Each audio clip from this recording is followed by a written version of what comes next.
la versión que parecía suficiente.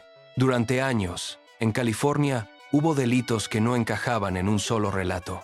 Algunas escenas parecían robos, otras parecían agresiones sexuales y otras terminaban en homicidio. En el papel, eran casos distintos, distintas fechas, distintos barrios, distintos equipos y a veces hasta distintos criterios para describir la escena.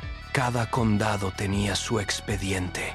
Cada unidad tenía su cronología. Cada investigación nacía como si empezara desde cero. Y cuando un caso queda así, fragmentado, aparece una explicación cómoda. Una explicación que no exige método, solo resignación. Que el responsable había desaparecido, que se había mudado, que ya no estaba vivo. Esa idea suena razonable, porque el tiempo enfría los rastros. La memoria se degrada. Los testigos cambian su versión. Los detectives se jubilan y los archivos se apilan. Pero esa creencia tenía un problema. No era compatible con una regla simple. Cuando una misma persona deja material biológico en escenas distintas, ese material puede unir hechos separados. Aunque los informes iniciales no se parezcan, aquí la palabra clave es unir. No unir por intuición, no unir por parecido. Unir por una firma medible. La ciencia forense no necesita una historia bonita. No necesita que el relato sea coherente. No necesita que alguien confiese. Necesita consistencia. Necesita repetición. Necesita un patrón que se pueda comparar. Y en este caso, el patrón existía. Existía desde hacía años. Había evidencia preservada. Había muestras capaces de generar perfiles. Había coincidencias entre escenas. Pero seguía faltando lo que el público siempre espera primero. Un nombre. Ahí nace la pregunta que importa. No es una pregunta emocional.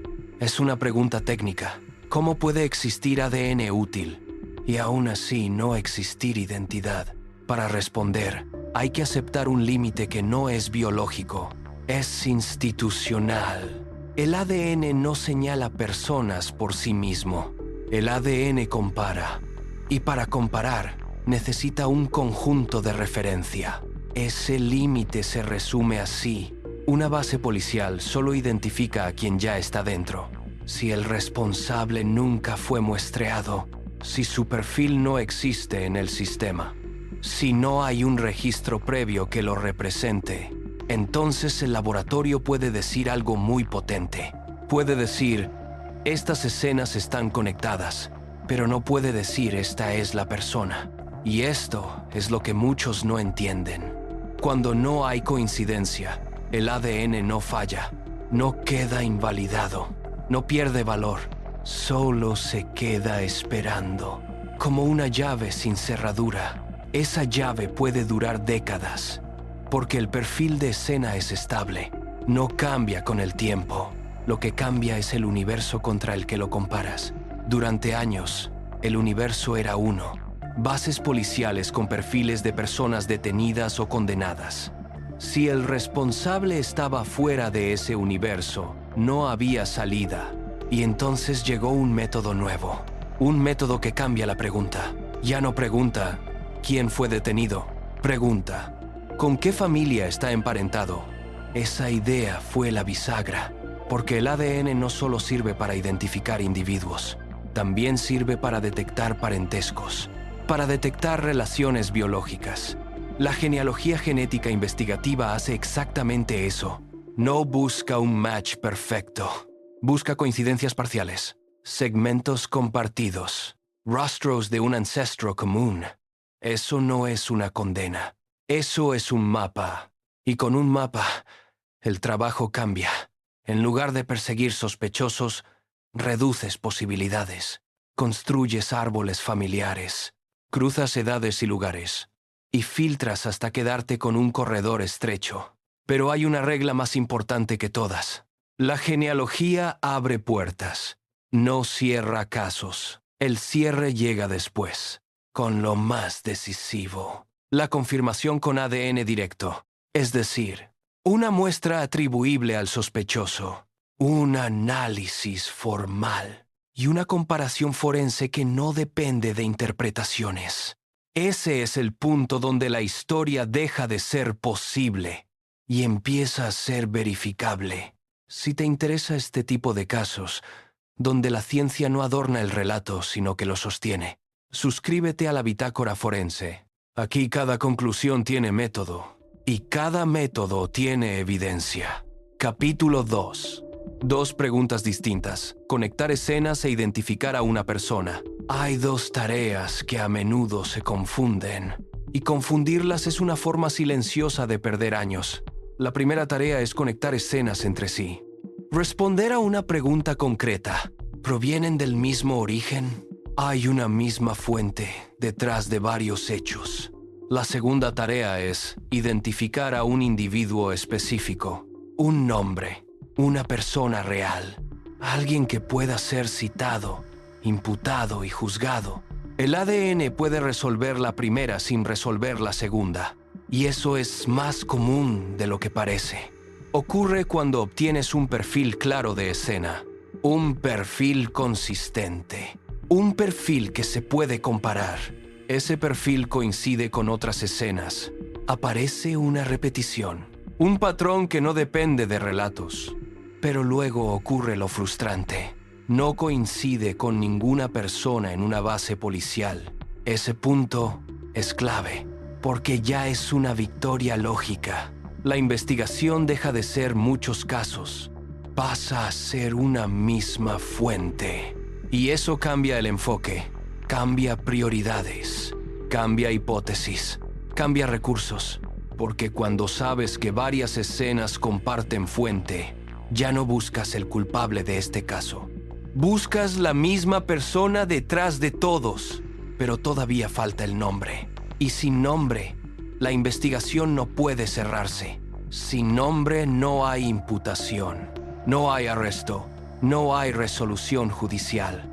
Ahí aparece la trampa mental más común. Creer que el ADN siempre identifica. No lo hace. El ADN no revela identidades por naturaleza. El ADN compara. Y la comparación depende del conjunto disponible. Depende de a quién puedes comparar. Depende del universo de referencia. Si el conjunto es incompleto, la respuesta será incompleta. Aunque el perfil sea perfecto, aunque la muestra sea buena. Durante décadas, el conjunto principal fue policial. Bases como CODIS en Estados Unidos, diseñadas para 2 cosas. Primero, perfiles de escena. Segundo, perfiles de personas ya registradas.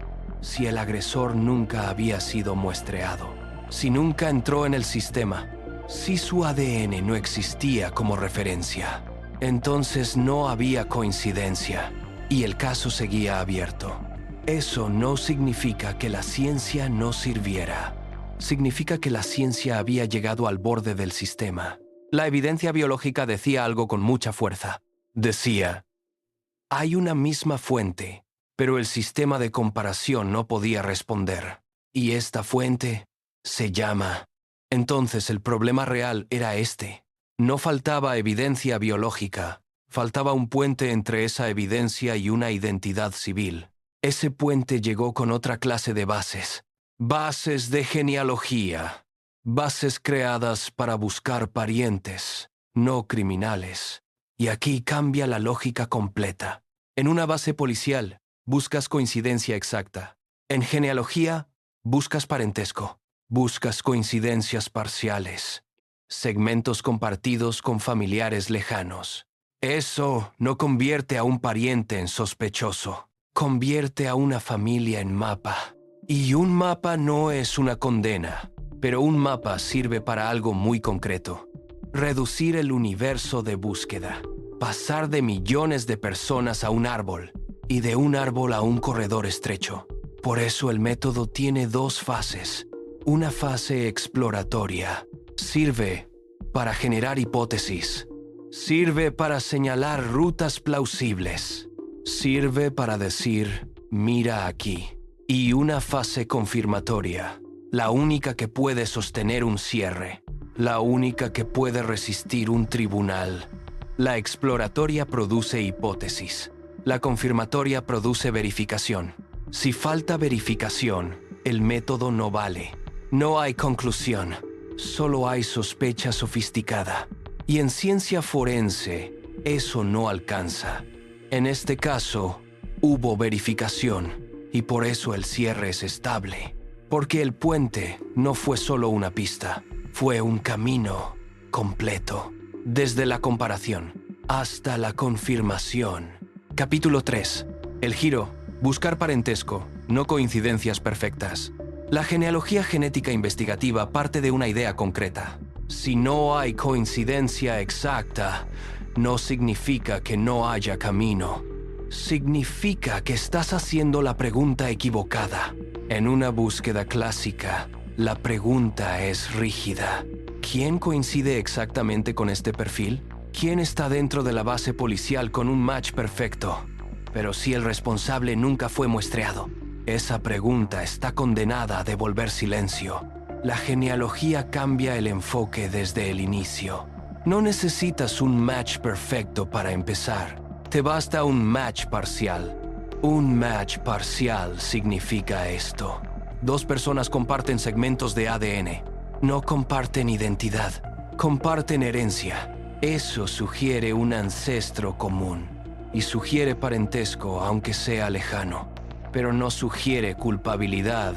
Ese matiz separa ciencia de fantasía. Porque mucha gente escucha coincidencia de ADN y piensa culpable. Y en genealogía eso sería un error. La genealogía no acusa, orienta. Funciona como un radar. ¿No te dice aquí está el objetivo? Te dice hay una señal en esta dirección. Por eso, en genealogía, la pregunta es abierta. ¿Quién está emparentado con la fuente de este perfil? Y eso cambia el universo de búsqueda, porque mucha gente comparte ADN con parientes. Aunque jamás haya sido detenida, aunque jamás haya entregado ADN a la policía, el universo deja de ser personas registradas por el sistema y pasa a ser personas conectadas por familia. En coberturas del caso se explicó este punto de manera sencilla. Se usó ADN de escenas. Se comparó en una base de genealogía y aparecieron coincidencias con familiares. En muchas narraciones se menciona GetMatch como ejemplo de este tipo de plataforma. Pero lo importante aquí no es la marca, es el mecanismo. El mecanismo es este. Las coincidencias parciales te entregan relaciones, no nombres. Del otro lado, el equipo investigador no obtiene un sospechoso directo, obtiene ramas, obtiene líneas de descendencia, obtiene un árbol potencial.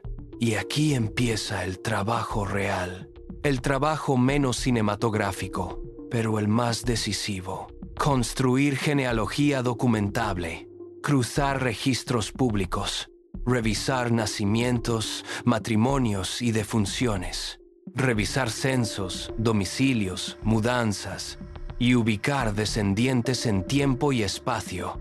Esa fase es lenta y es puramente lógica. No depende de intuición, depende de restricciones. La genealogía te da un conjunto amplio y tú lo conviertes en un conjunto manejable, aplicando filtros que se puedan defender. Primero, el filtro temporal. Si los delitos ocurrieron en ciertos años, entonces el responsable debe tener edad compatible. Ese filtro elimina sin drama, porque la biología no negocia con calendarios. Segundo, el filtro geográfico. Si los delitos se concentraron en ciertas zonas, entonces el responsable debe tener presencia compatible. No cercanía emocional, cercanía real. Residencias, trabajos, desplazamientos plausibles. Tercero, el filtro biológico. Si todo apunta a un perfil masculino, se filtra por sexo. Cuarto, el filtro de coherencia. La cronología exige continuidad. No basta con podría haber estado. Debe poder estar repetidamente. Cada filtro reduce el conjunto y cada reducción es falsable. Si un candidato era un niño en el primer ataque, queda fuera. Si un candidato vivía en otro estado sin vínculo, queda fuera. Si un candidato no tiene forma plausible de conectar con las zonas, queda fuera. Este punto es importante, porque evita que la genealogía se convierta en buscar hasta que encaje. Aquí no se trata de encajar, se trata de descartar. El resultado esperado no es una persona al instante. El resultado esperado es un corredor estrecho. 2 nombres, 3 nombres, una lista pequeña. Y aún así, todavía no hay caso cerrado. Solo hay una hipótesis más precisa. Esto es lo que mucha gente no entiende. La genealogía no es la sentencia. Es la ruta hacia una prueba. Por eso el cierre empieza en el siguiente paso: conseguir ADN directo del candidato y compararlo con el ADN de las escenas. Ahí es donde la investigación se juega todo, porque si no coincide, la hipótesis cae. Y si coincide, la historia cambia de estado. Capítulo 4. El paso que separa una pista de una prueba. Este capítulo es la línea roja, la diferencia entre me parece y se demuestra. Hasta aquí, la genealogía genética investigativa ha hecho algo valioso. Ha reducido el universo. Ha convertido una búsqueda infinita en una lista finita. Ha transformado un ADN sin nombre en una hipótesis concreta. Pero una hipótesis no es un cierre, y una pista no es una prueba. La genealogía produce una predicción clara, una predicción que se puede derrumbar. Si esta persona es la fuente, entonces su ADN directo debe coincidir. No hay forma elegante de evitar esa condición. O coincide o no coincide. Esa predicción puede fallar. Y si falla, el candidato queda descartado, aunque todo lo demás parezca encajar. Por eso, en términos científicos, el método es falsable. La verificación lo decide. No la biografía, no la coincidencia de edad, no el encaje narrativo. Este punto es el que mantiene limpio el razonamiento, porque evita una trampa frecuente: elegir una persona y luego construir un relato alrededor. Aquí la dirección es la contraria. Primero se formula una predicción, después se prueba, y si la prueba no sostiene, se vuelve a empezar. En este caso, las fuentes describen el esquema general. Se puso al candidato bajo vigilancia. Se obtuvo ADN de un objeto descartado y se comparó con el ADN de escena. Ese paso suena simple cuando se resume en una frase, pero tiene exigencias duras.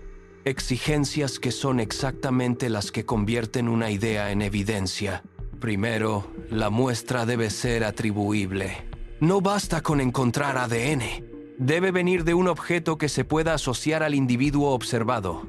La pregunta correcta es esta: ¿podemos defender que esa muestra proviene de esa persona? Sin suposiciones, sin atajos, sin confundir proximidad con autoría. Segundo, el laboratorio debe trabajar con protocolos, porque el ADN es extremadamente sensible. Pequeñas cantidades pueden contaminarse, y una contaminación convierte un caso fuerte en un problema enorme. Por eso, existen controles de contaminación, controles de calidad y, sobre todo, registro de cadena de custodia. La cadena de custodia no es un formalismo, es el registro que permite responder. ¿Quién tuvo la evidencia? ¿Cuándo la tuvo? ¿Qué se hizo con ella? ¿Y cómo se protegió? Si la cadena es débil, la prueba se debilita, no por opinión, por falta de trazabilidad. Tercero, la comparación debe ser la comparación adecuada, no la de genealogía. La de forense, la que se usa para afirmar coincidencias entre evidencia y persona. Esto es esencial, porque genealogía e identificación forense no son lo mismo. La genealogía se apoya en conjuntos de marcadores pensados para parentesco. Su objetivo es estimar relación biológica, no afirmar identidad individual con el estándar penal. La confirmación forense se apoya en criterios y estándares de identificación. Su objetivo es responder algo mucho más duro. ¿Este perfil corresponde a esta persona? Cuando ese paso se hace bien, la ambigüedad se reduce drásticamente. Porque ya no hablamos de familia, hablamos de individuo. Y ese es el momento en que el caso cambia de categoría, de investigación abierta a expediente penal posible. La idea esencial es esta. Una pista puede señalar el camino, pero una prueba debe sostenerse sola. Una pista te permite mirar. Una prueba te permite afirmar. Una pista orienta. Una prueba resiste. En este caso, la prueba sostuvo. La predicción se verificó. Y cuando una predicción se verifica con ADN directo, la historia ya no depende de relatos. Depende de un resultado replicable. A partir de ahí, la investigación avanzó del laboratorio al expediente penal. Y ese paso, precisamente, es lo que convierte la ciencia en conclusión. Capítulo 5. El bloqueo anterior. ¿Por qué el caso pudo durar décadas? Ahora volvamos atrás. Porque el giro de 2018 es mucho más claro cuando entiendes el bloqueo previo. Cuando alguien escucha caso resuelto décadas después, suele imaginar falta de trabajo, o falta de voluntad, o mala suerte. Pero en muchos expedientes antiguos el problema fue más simple. La ciencia avanzó, y el sistema tardó en poder aprovecharla. El ADN forense empezó a transformar investigaciones desde finales del siglo XX, pero no transformó todo por igual. No lo hizo en todas las escenas. No lo hizo con todas las muestras. No lo hizo con todos los protocolos. Muchos casos antiguos tenían problemas previsibles. Evidencia degradada, muestras pequeñas, técnicas menos sensibles, protocolos distintos. Y eso es importante, porque el ADN no es un interruptor mágico, es una medición. Y la medición necesita condiciones, necesita conservación, necesita cadena de custodia, necesita material suficiente y necesita procedimientos que minimicen contaminación. Aún así, en este caso hubo un elemento decisivo. Se preservó suficiente material para generar perfiles útiles. Es decir, la evidencia biológica existía y podía hablar. No era un caso sin datos, era un caso sin nombre. Entonces la pregunta correcta no era ¿por qué no hay ADN? La pregunta era otra. Entonces, ¿por qué no hubo nombre antes? Porque el sistema de comparación dependía de que el agresor estuviera en la base. Esa frase parece obvia hoy, pero durante mucho tiempo fue el límite real de miles de investigaciones. Una base policial crece con cada detenido muestreado, con cada condenado, con cada entrada nueva, pero nunca es completa. Siempre hay personas fuera, y en casos en los que el agresor logró mantenerse fuera del sistema, ese límite se vuelve brutal. No importa cuán bueno sea el perfil de la escena, si la base no contiene a la persona, no habrá coincidencia. El resultado es una situación extraña. La ciencia puede decir, estas escenas se conectan, pero no puede decir este es el individuo. Por eso, durante años, el caso se percibió como un callejón sin salida. Si no está en la base, no hay nada más. Ese pensamiento no era falta de imaginación. Era una descripción de herramientas disponibles. Era la frontera tecnológica y administrativa de su momento. Y entonces llegó la genealogía genética investigativa. Y probó lo contrario. No probó que todo ADN encontrará nombre. Eso sería falso. Y sería irresponsable decirlo. Probó algo más preciso. Que un ADN sin coincidencias policiales. Aún así puede producir una hipótesis de identidad. Si se permite buscar parentesco en bases de genealogía, ese sí es la llave, porque cambia el universo de referencia. Antes el universo era policial. Personas ya registradas, perfiles ya tomados por el sistema. Después el universo se vuelve familiar. Personas que comparten segmentos de ADN. Personas que participan en genealogía por motivos personales. no por antecedentes. Ese cambio convierte el silencio en señal, porque incluso si el agresor no está en ninguna base policial, es probable que tenga familiares que sí están en bases de genealogía, y esa probabilidad abre un camino, no a una condena, a una hipótesis. Luego, esa hipótesis debe verificarse con ADN directo, y esa verificación debe ser replicable. Este punto merece insistencia. La genealogía te da una dirección. La identificación forense te da la confirmación. Sin confirmación, lo genealógico se queda en sugerencia, y una sugerencia no cierra un caso. El caso no se volvió más inteligente por magia. Se volvió más resoluble porque cambió el tipo de pregunta. Antes se preguntaba, ¿quién coincide en la base policial? Después se preguntó, ¿qué familia coincide parcialmente? Y dentro de esa familia, ¿qué candidato encaja con restricciones objetivas? Esa segunda pregunta permite descartar, permite filtrar por edad, por ubicación, por coherencia temporal, por sexo, cuando corresponde, y después permite hacer lo único que importa, probarlo con ADN directo. Ese cambio tiene consecuencias enormes, porque abre una herramienta potente, pero también abre responsabilidades. Riesgo de ampliar el impacto sobre personas inocentes. Riesgo de generar redes familiares completas a partir de un perfil. Riesgo de debates sobre privacidad genética. Por eso existe literatura académica sobre el caso, analizando bioética y procedimiento. Y ese debate no es un adorno. Es parte del costo real de esta técnica. Una técnica que puede ser útil, pero que necesita reglas, necesita límites y necesita supervisión. Sin embargo, incluso con debate, el cierre del caso no depende del debate. Depende de la confirmación y de la resolución judicial. Primero, una verificación con ADN directo que sostenga la predicción. Luego, un proceso penal que fije el resultado en documentos. Y ambas existen aquí. Por eso este caso no es una historia famosa. Es una demostración de método y de cómo un límite institucional puede retrasar una respuesta hasta que cambia el tipo de pregunta. Capítulo 6. La anomalía central. Un patrón biológico sin identidad. Este es el punto donde todo se vuelve inevitable. No por dramatismo, por lógica. Un patrón biológico repetido implica una fuente común. Si aceptas esa premisa, aceptas algo más, que hay una misma persona detrás de múltiples escenas. Esa es la fuerza del ADN cuando se usa bien. No cuenta lo que pasó, pero sí establece vínculos físicos.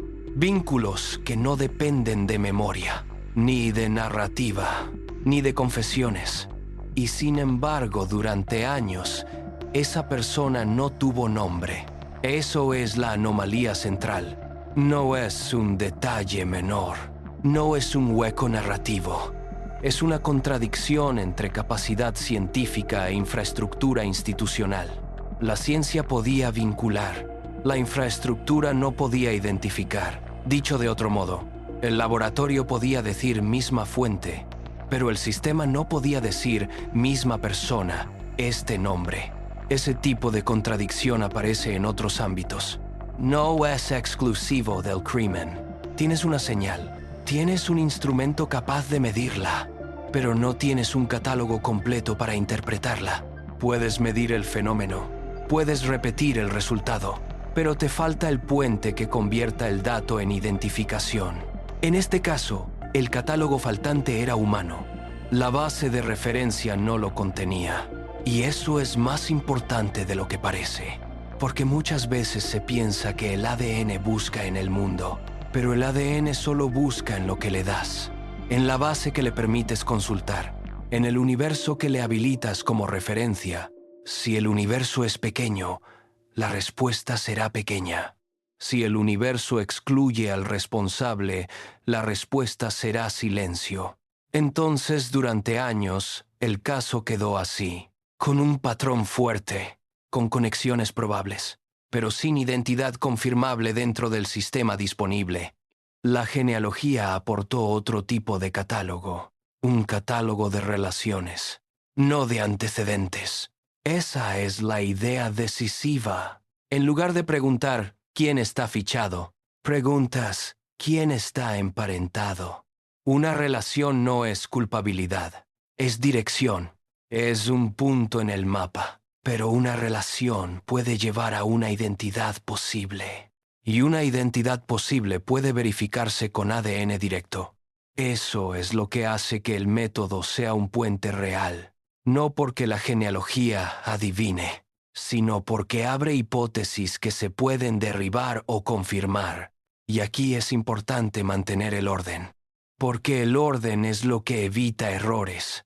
Primero se detectan parientes lejanos, coincidencias parciales, segmentos compartidos. Segundo, se construye un árbol. No un árbol imaginario. Un árbol documentable, con registros, con cruces de datos. Tercero, se filtra por edad, geografía y coherencia. Si los delitos ocurrieron en ciertos años, la edad importa. Si ocurrieron en ciertas zonas, la presencia importa.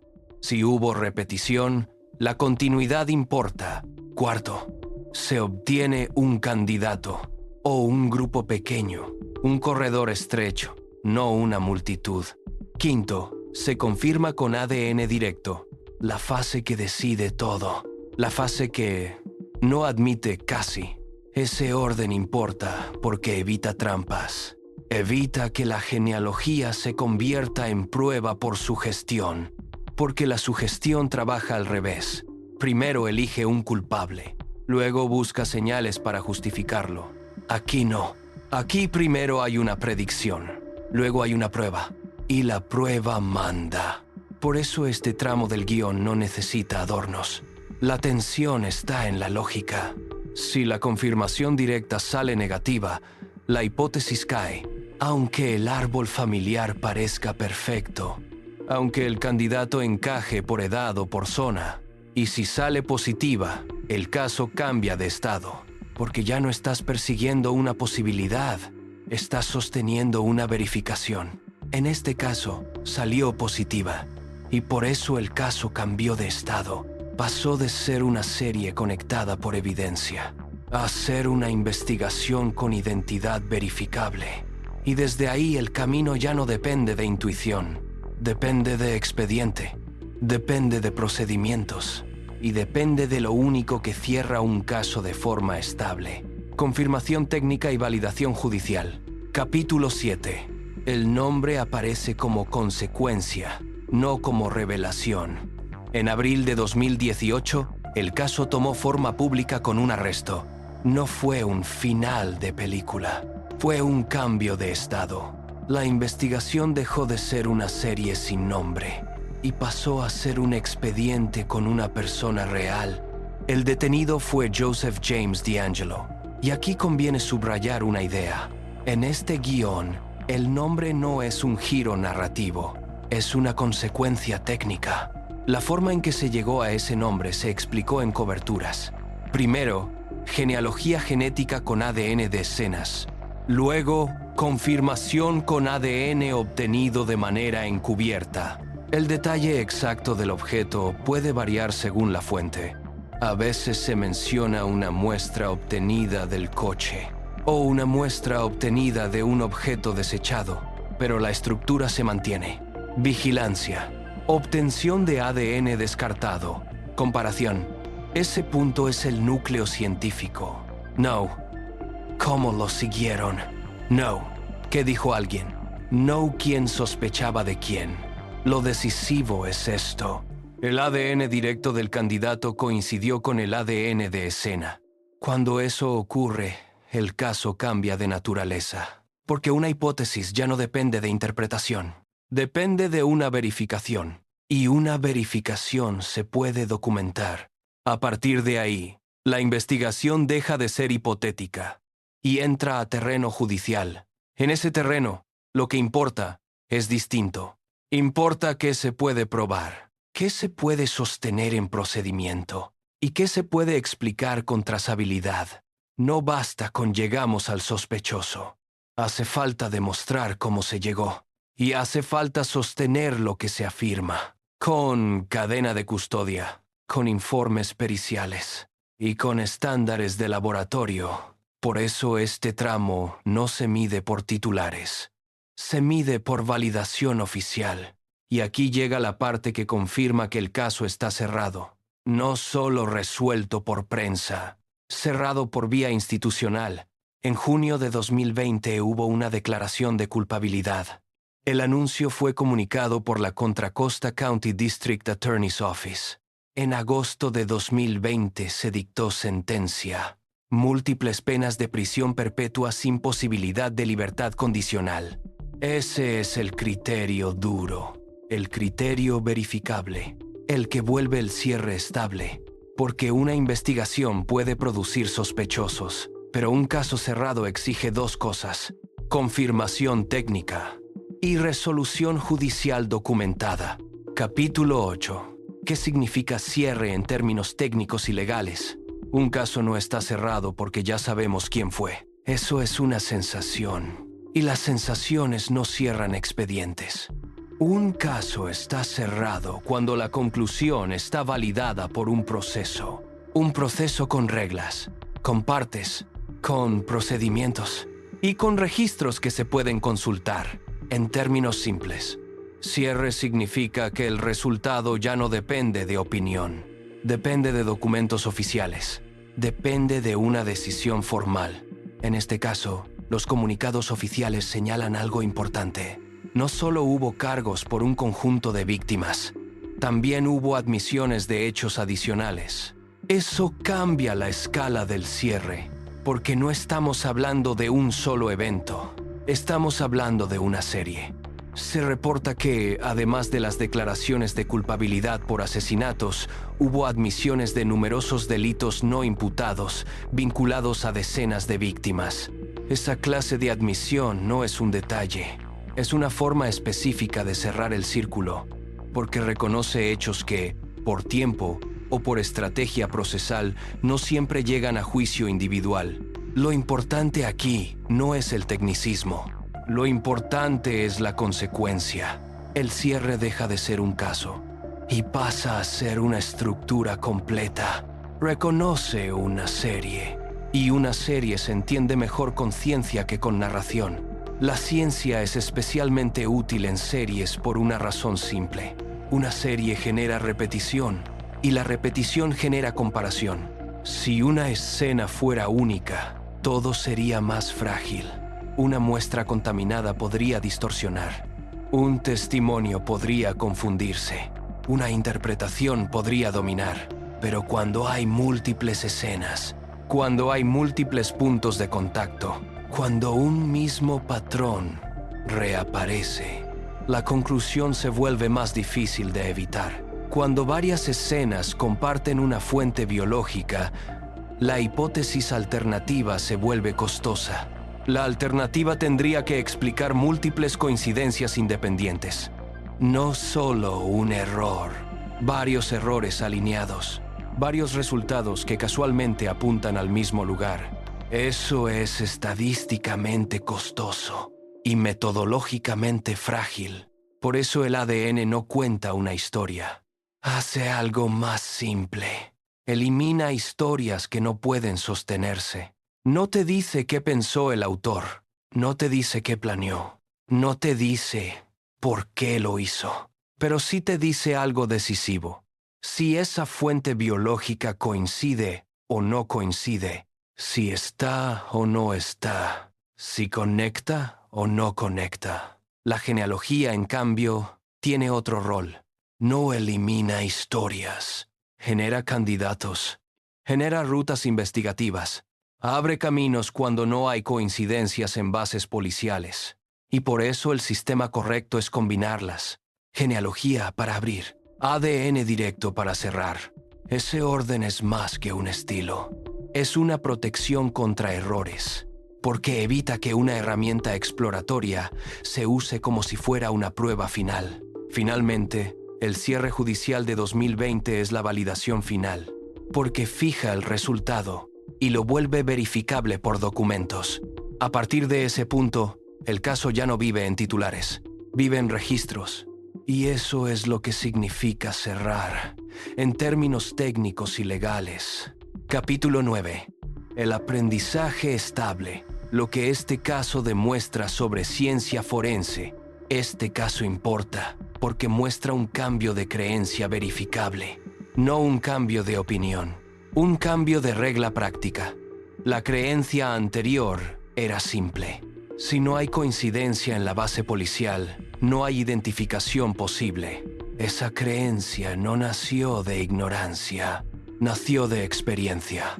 Durante años, esa era la frontera real del sistema. Podías tener un perfil de escena, podías tener una serie conectada, podías tener evidencia biológica consistente, y aún así quedarte sin nombre. Porque el ADN, en su versión más conocida, funciona como comparación directa, y la comparación directa depende del universo disponible. La evidencia posterior contradijo esa creencia. Se logró identificación sin coincidencia previa en base policial. Se logró mediante genealogía genética investigativa y se confirmó con ADN directo. Ese es el núcleo del aprendizaje. No es la policía encontró al culpable. Es que el método cambió lo que era posible hacer con un perfil de escena. La conclusión no depende del nombre propio, depende del procedimiento, depende del orden correcto de herramientas, depende de una cadena de pasos que se pueda repetir. Y ese orden empieza por entender que el ADN sirve para dos cosas distintas. Primero, identificación directa, un perfil de referencia que coincide con un perfil de escena. Segundo, relación biológica, coincidencias parciales que revelan parentescos. No individuos, familias, ramas, segmentos heredados. Aceptar esa diferencia evita un error común. Creer que cualquier coincidencia genética equivale a culpabilidad. La relación biológica puede orientar una investigación. Puede decir busca en esta familia. Puede decir este árbol es relevante. Puede decir este conjunto reduce el universo, pero no puede condenar por sí sola. Aquí conviene ser muy estrictos, porque si la genealogía se tratara como prueba final, el método se corrompería, se volvería sugestivo. Y un método sugestivo produce errores. Por eso el aprendizaje incluye una regla dura. La condena necesita confirmación, una comparación directa, con protocolos forenses, con cadena de custodia, con controles, con un estándar de laboratorio que no depende de interpretación creativa. Esto no es un detalle procesal. Es la diferencia entre ruta investigativa y evidencia concluyente. Y además hay una lección todavía más simple. Un sistema de búsqueda es tan fuerte como su universo de referencia. Un universo policial es limitado. Está compuesto por personas que han pasado por el sistema, por muestras tomadas bajo ciertos criterios, por una cobertura que nunca será total. Un universo de genealogía es más amplio, porque incluye a ciudadanos que participan por razones personales, por historia familiar, por curiosidad genética, por identidad. Ese universo más amplio tiene un poder obvio. Puede revelar parentescos que el universo policial no puede ver, pero también exige límites éticos y reglas claras, porque amplía el radio de impacto. Y en ciencia aplicada, el poder sin reglas siempre termina siendo un problema. Por eso este caso dejó una lección adicional. La innovación técnica casi siempre llega antes que el consenso social. Primero aparece la herramienta, después aparece el debate, después aparecen normas, protocolos y restricciones. Tras este caso, el debate sobre privacidad genética se volvió inevitable, no por ideología, por consecuencia práctica. Cuando una tecnología demuestra que funciona, obliga a decidir cómo se usa. ¿En qué delitos? ¿Bajo qué criterios? ¿Con qué supervisión? ¿Y con qué garantías? Pero incluso ese debate no cambia lo esencial del razonamiento. El método funcionó de manera falsable, predijo un candidato. La verificación lo confirmó. La vía judicial lo validó. Eso es lo que convierte un caso en demostración. No la fama, no el impacto cultural, no los titulares. Cuando un caso termina así, deja de ser una anécdota. Se vuelve una lección de método. Y una lección de método, si está bien entendida, permanece.